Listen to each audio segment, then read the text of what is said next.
ప్రియులారా, ప్రభువైన యేసుక్రీస్తు నామమున మీకు అందరికీ శుభం తెలియజేసుకున్నానండి. ప్రార్థించుకుందాం. ప్రార్థన.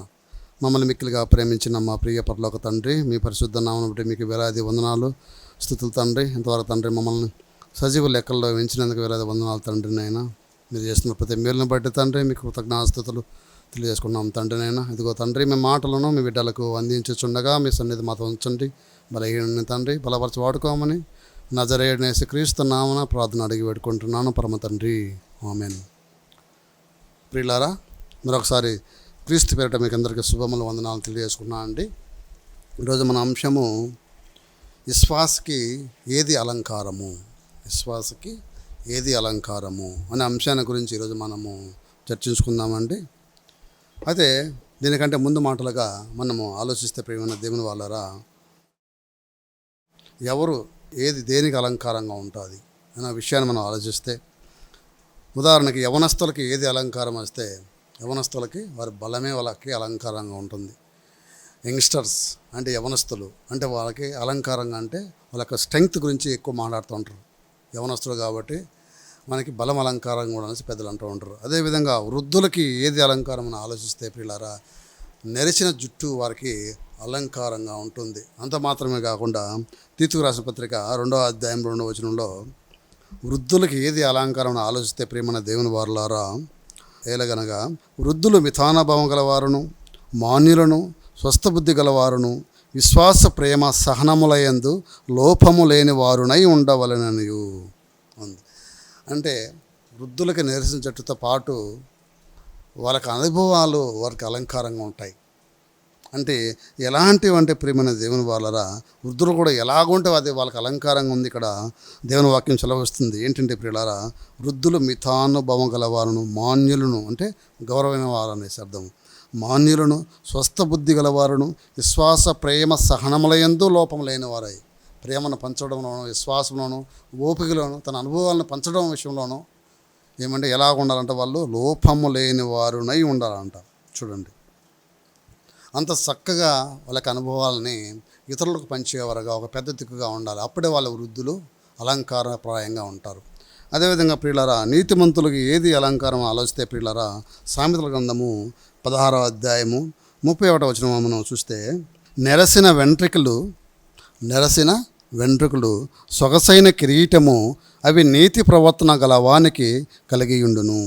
నెరసిన వెంట్రుకలు సొగసైన కిరీటము అవి నీతి ప్రవర్తన గలవానికి కలిగియుండును. కాబట్టి యవనస్తులకేమో వారి బలమే అలంకారం కదండి.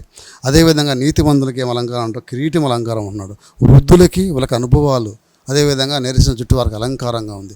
అదేవిధంగా స్త్రీల గురించి మనం ఆలోచిస్తే ప్రియమైన దేవుని వాళ్ళరా, వాళ్ళకి ఎలాంటిది అలంకారంగా ఉండాలంటే, మరి బయట బాహ్యంగా వాళ్ళకి అలంకారము, ఈనాడు చూస్తుంటే రకరకాల మేకప్లు వేసుకుంటూ ఉంటారు. అది వాళ్ళ అలంకారం అని చెప్పచ్చా? ముఖ్యంగా విశ్వాసాలకు తగినదా అని ఆలోచిస్తే ప్రియమైన దేవుని వాళ్ళరా, పేతురు రాసిన మొదటి పత్రిక 3వ అధ్యాయము 4వ వచనం మనం గమనించినట్లయితే ప్రియమైన దేవుని వాళ్ళరా, ఏంటి స్త్రీలకు సహోదరమునకు అలంకారము అనేది ఇక్కడ క్లియర్గా ఉంది. ఏంటంటే వాక్యాన్ని మనము చదువుదామండి. సాధువైనట్టు మృదువైనట్టునైనా గుణము వాళ్ళకి అలంకారం కూడా అంట. ఏంటి అలంకారం అంట? సాధువైనట్టును అంటే ఒక సాఫ్ట్ నేచర్, మృదువైనట్టునైనా గుణమును అక్షయాలంకారము గల మీ హృదయపు అంతరంగ స్వభావము మీకు అలంకారముగా ఉండవలను. చూడండి, లోపల అంతరంగ పురుషుడు, అంతరంగ స్వభావము, లోపల బుద్ధి మంచిదై ఉండాలని చెప్తున్నాడు. మంచి స్వభావము. చాలామంది పెళ్లి చూపులకు వెళ్ళినప్పుడు అంటూ ఉంటారు, అమ్మాయి నల్లగా ఉన్న పర్లేదే, మంచి గుణవంతరాలుగా ఉన్నట్టున్నది చూడ్డానికి అని అంటూ ఉంటారు. అంటే అందము అలంకారం కాదని అక్కడ కూడా మనం తెలుసుకోవచ్చు. మన పెద్దలు కూడా అంటూ ఉంటారు పెళ్లి చూపులకు వెళ్ళినప్పుడు, అమ్మాయి నల్లగా ఉన్నా కానీ పర్లేదు కానీ గుణము మంచిదైతే చాలు, మంచి గుణవంతరాలుగా ఉన్నట్టుంది అని అంటారు. అంటే ఇక్కడ అందాన్ని వాళ్ళు కౌంట్ చేయట్లేదు, లెక్క చేయట్లేదు. ఏంటి లెక్క చేస్తున్నారు? ఏది అలంకారంగా ఉంటే బాగుండు, అని ఆలోచిస్తే ప్రియులారా, సంసారానికి ఏది పనికొస్తుందని వాళ్ళు ఆలోచిస్తున్నారు పెద్దలు అంటే గుణము. ఇక్కడ కూడా ప్రియమైన దేవుని వాళ్ళ దాన్ని సపోర్ట్ చేస్తూ సాధువునట్టు మృదువైనట్టునైన గుణమును అక్షయ అలంకారము గల మీ హృదయపు అంతరంగ స్వభావము మీకు అలంకారముగా ఉండవలను, అది దేవుని దృష్టికి మిగులు విలువగలది. అటువలే పూర్వము దేవుని ఆశ్రయించిన పరిశుద్ధ స్త్రీలను తమ స్వపురుషులకు లోబడి ఉండట చేత తమను తాము అలంకరించుకునిరి. భార్యల భర్తలకు లోబడి ఉండడం కూడా అలంకారంగా చెప్పచ్చు. అర్థమవుతుందండి.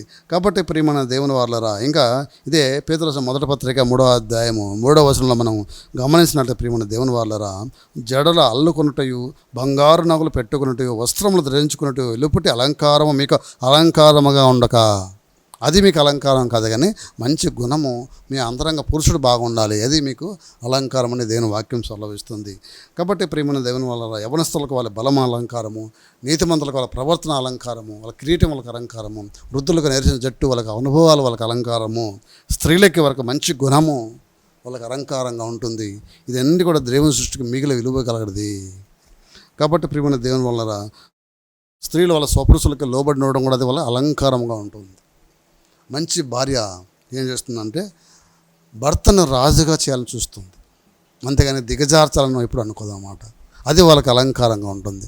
కాబట్టి ప్రియమైన దేవుని వల్ల భర్తలు కూడా దానికి తగ్గట్టుగా ప్రవర్తించాలి. ఎప్పుడు సహోదరు మన గురించి చెప్తున్నారు అనేసి అనుకుంటారేమో, భర్తలు కూడా సహోదరులు కూడా దానికి తగ్గట్టుగా వాళ్ళ ప్రవర్తన ఉండాలి.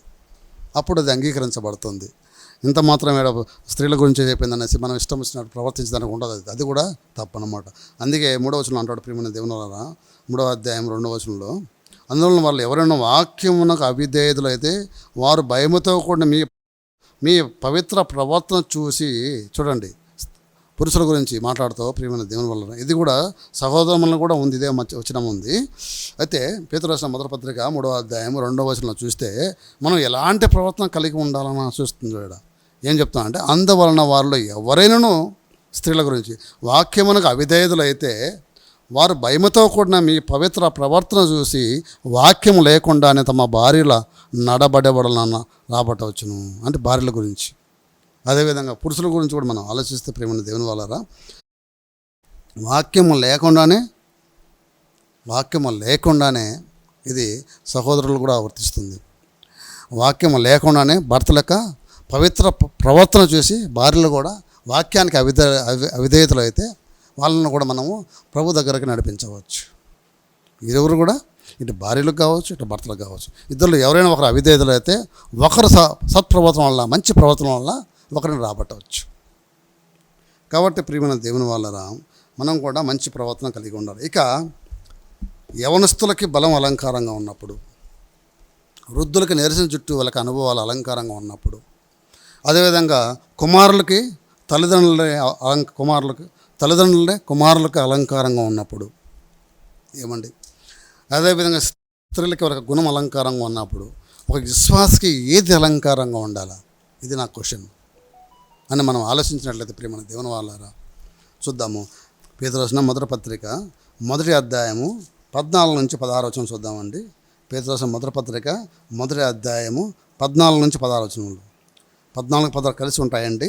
నేను పరిశుద్ధుడనై ఉన్నాను గనుక మీరును పరిశుద్ధుడై ఉండుడని రాయబడి ఉన్నది. నేను పరిశుద్ధుడై ఉన్నాను కనుక మీరును పరిశుద్ధులై ఉండుడని రాయబడి ఉన్నది. విశ్వాసాలకు ఏది అలంకారము? పరిశుద్ధత అలంకారం. ఏది అలంకారం? పరిశుద్ధత అలంకారం. ఎందుకు పరిశుద్ధత అలంకారం అంటే, మన తండ్రిని దేవుడు పరిశుద్ధుడు కనుక మనం కూడా పరిశుద్ధులుగా ఉండాలని ఆయన కోరుకున్నాడు. విశ్వాసాలకు ఏది అలంకారము? పరిశుద్ధత. అయితే ప్రియమైన దేవుని వల్ల అసలు ఈ పరిశుద్ధత ఏంది అని ఆలోచిస్తే ప్రియమైన దేవుని వల్ల మొదటి తెస్సలోనికీయులకు రాసిన పత్రిక 4వ అధ్యాయము 3 నుంచి 4 వచనాలు మనం గమనించినట్లయితే పరిశుద్ధత గురించి మనం ఆలోచిస్తే, పరిశుద్ధత కలిగి ఉండడము విశ్వాసాలకు అలంకారంగా అని చెప్పినాము. అది ఈ పరిశుద్ధత అంటే ఏంటి? తెస్సలోనికీయులకు రాసిన మొదటి పత్రిక 4వ అధ్యాయము 3 నుంచి 4 వచనాలు మనం గమనించినట్లయితే ప్రియమైన దేవుని వాళ్ళారా, మీరు పరిశుద్ధులు అగుటయే అనగా మీరు జారత్వమునకు దూరముగా ఉండుటే దేవుని చిత్తము. మీలో ప్రతి వాడును దేవుని ఎరగని అన్యజనుల వలె కామాభిలాషి యందు కాక పరిశుద్ధత యందును పరిశుద్ధత యందును ఘనత యందును తన ఘటమును ఎట్లు కాపాడుకున్న వలన అది ఎరిగి ఉన్నటయే దేవుని చిత్తము. పరిశుద్ధత అంటే జారత్వానికి దూరంగా ఉండాలనేసి ఒక మాటలో చెప్పచ్చు. ఏంటి జారత్వం అంటే ప్రియమైన దేవుని వలరా కామాభిలాష యందు అంత మాత్రం అంటే శరీరానికి సంబంధించింది. అది మాత్రమే కాకుండా ఏమండి శరీరాన్ని పరిశుద్ధంగా కాపాడుకోవడమే కాకుండా దేవుణ్ణి కాకుండా ఇంక వేరే దాన్ని ప్రేమించడం కూడా జాగ్రత్త కింద వస్తుంది. దేవుణ్ణి కాకుండా మన తండ్రిని దేవుణ్ణి కాకుండా ఎవరినైనా ప్రేమించటే అంతకంటే ఎక్కువగా ప్రేమిస్తే ధనాన్ని కావచ్చు, ఐశ్వర్యాన్ని కావచ్చు, సంపదను కావచ్చు, నీ ఉద్యోగాన్ని కావచ్చు, ఏమండి తల్లిదండ్రులు కావచ్చు, దేవుని కంటే మించ ఎవరినైతే మనం ప్రేమిస్తామో అది కూడా జాగ్రత్త కింద వస్తుంది. కాబట్టి ఇటంటికి కూడా మనం ఏం చేయాలా? దూరంగా ఉండాలి, జాగ్రత్తకు దూరంగా ఉండాలి. ఎలాగైతే యేసేపు యవనేచ్ఛల నుంచి పారిపోయినాడో మనం కూడా ఆ విధంగా పారిపోయి ఉండాలి. కాబట్టి యేసేపుని దేవుడు ఎంత ఆధిక్యత ఇచ్చినాడు, దేవునికి యేసేపుకి దేవుడు ఎంత ఆధిక్యత ఇచ్చాడో మనకు తెలుసు. కాబట్టి ప్రియమైన దేవుని వల్ల మన పరిశుద్ధతను కాపాడుకోవాలి, పరిశుద్ధతను మనం కలిగి ఉండాలి. అది దేవుని చిత్తం మనం చెప్తున్నాడు. కాబట్టి విశ్వాసాలకు ఏది అలంకారం అంట? పరిశుద్ధత. కాబట్టి ఈ పరిశుద్ధత అనేది ఈ పరిశుద్ధతలో మనం స్థిరత్వం కలిగి ఉండాలి. చూడండి ప్రియమైన దేవుని వల్ల ఈ విశ్వాసంలో పరిశుద్ధత కలిగి జీవించాలంటే ఏం చేయాలంటే రోమీయులకు రాసిన పత్రిక 6వ అధ్యాయం చూద్దామండి. 6వ అధ్యాయం 13, 19, 22 వచనం చూద్దాం. పరిశుద్ధత కలిగి జీవించాలంటే ఏం చేయాలి? అపోస్తలుడైన పౌలు రోమీయులకు రాసిన పత్రిక 6వ అధ్యాయము అపోస్తలుడైన పౌలు రోమీయులకు రాసిన పత్రిక 6వ అధ్యాయము 13వ వచనం మనం చూస్తే దానికంటే ముందు 12 చూద్దామండి. కాబట్టి శరీరము దురాశలకు లోబడినట్లుగా చావునకు లోనైన మీ శరీరమందు పాపమును ఏలనీయకుడి. 13 వచనమండి. మరియు మీ అవయములను దుర్నీతి సాధనములుగా పాపమునకు అప్పగింపకుడి. అయితే మృతులలో నుండి సజీవులమనుకొని మిమ్మల్ని మీరే దేవునికి అప్పగించుకునుడి. ఇంకా మీ అవయములను నీతి సాధనములుగా దేవునికి అప్పగించుడి. అర్థమవుతుంది. శరీరం అంటే అవయములు ఒకరికొకటి అమర్చబడి ఉంటాయి కదండి, శరీరం అనగానే. అలాగనే ఈ యొక్క అవయమాలని నీతి సాధనములుగా ఎవరికి అప్పగించాలంట? దేవునికి అప్పగించాలి. మీరు కృపకే కానీ ధర్మశాస్త్రంకు లోనైన వారు కారు కనుక పాపం మీ మీద ప్రభుత్వం చేయదు.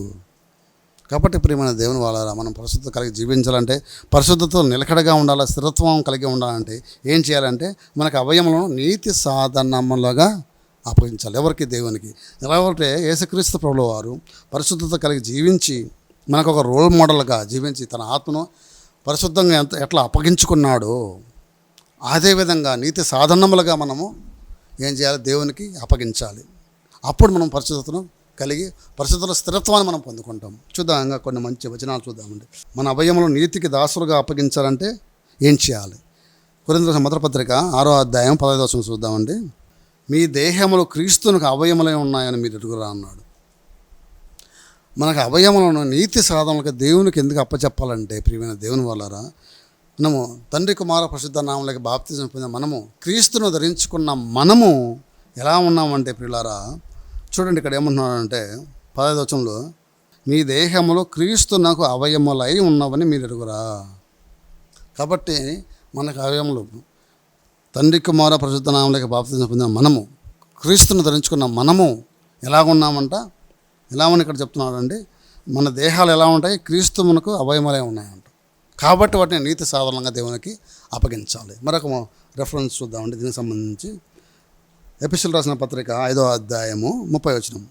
తన శరీరమును ద్వేషించువాడు ఎవడను లేడు కానీ ప్రతి వాడును దాన్ని పోషించి సంరక్షించుకున్నాం. మనం క్రీస్తు శరీరమునకు అవయములై ఉన్నాము. ఏమన్నాడు? ఎందుకు మన అవయములను దేవునికి నీతి సాధనములుగా అప్పగించాలంటే ప్రియమైన దేవుని వాళ్ళరా మనం క్రీస్తు శరీరమునకు అవయములై ఉన్నాము కనుక అలాగే క్రీస్తు కూడా సంఘమును పోషించి సంరక్షిస్తున్నాడు. క్రీస్తు శరీరమునకు మనం అవయములుగా ఉన్నాం కాబట్టి మనకు అవయములో నీతి సాధనలుగా దేవునికి అప్పగించాలి. అప్పుడే ఈ యొక్క పరిస్థితుల్లో స్థిరత్వము నిలకడ అనేది ఉంటుంది. కాబట్టి ప్రియమైన దేవుని వాళ్ళరా ఇదేవిధంగా 1 కొరింథీ 2వ అధ్యాయం 12వ అధ్యాయం 22వ వచనంలో మీరు క్రీస్తు యొక్క శరీరమై అన్న మాట ఉంటుంది. కాబట్టి మనం పరిశుద్ధత కలిగి జీవించాలి. ఇది విశ్వాసాలకి అలంకారంగా ఉంటుంది. విశ్వాసాలకు ఏది ఒక విశ్వాసకి ఏది అలంకారం అంటే పరిశుద్ధత. కాబట్టి ప్రియమైన దేవుని వల్ల మన విశ్వాసము మన పరిశుద్ధత కలిగి జీవించాలనేసి అదేవిధంగా అలాంటి కృపగల జీవితాన్ని ధన్యత గల జీవితాన్ని దేవుడు మనకి ప్రసాదించిన గాక. ఆమెన్. ప్రార్థించుకుందామండి. మమ్మల్ని మిక్కిలిగా ప్రేమించిన మా ప్రియ పరలోక తండ్రి, ఇంతవరకు మీ మాటలను ధ్యానిస్తూ వచ్చాం తండ్రి నాయన, స్తోత్రాలనైనా. అదేవిధంగా తండ్రి ఛానల్ని కూడా తండ్రి నిత్య జీవ మార్గం ఛానల్ కూడా నిధురావంగా మీరు నడిపిస్తున్న విధానానికి వేలాది వందనాలు తండ్రి. ఈ ఛానల్ ద్వారా అనేక మందికి తండ్రి మీ వాక్యాన్ని అందిస్తున్న విధానానికి వేలాది వందనాలు తండ్రి నైనా. ఇటువంటి ఆటంకాలు వస్తున్నప్పటికీ తండ్రి ముందుకు తీసుకెళ్ళిన విధానానికి వేలాది వందనాలు వస్తుంది తండ్రి నాయన. తండ్రి ఇంతవరకు మీ మాటల గురించి పరిశుద్ధత కలిగి ఎలాగ జీవించాలి, విశ్వాసకి ఏది అలంకారం, క్రైస్తవులుగా ఉన్న మేము మాకు ఏది అలంకారం అని ఇందాక వాక్యపు వెలుగులో పరిశీలించుకుంటూ వస్తే స్తోత్రాలు తండ్రి.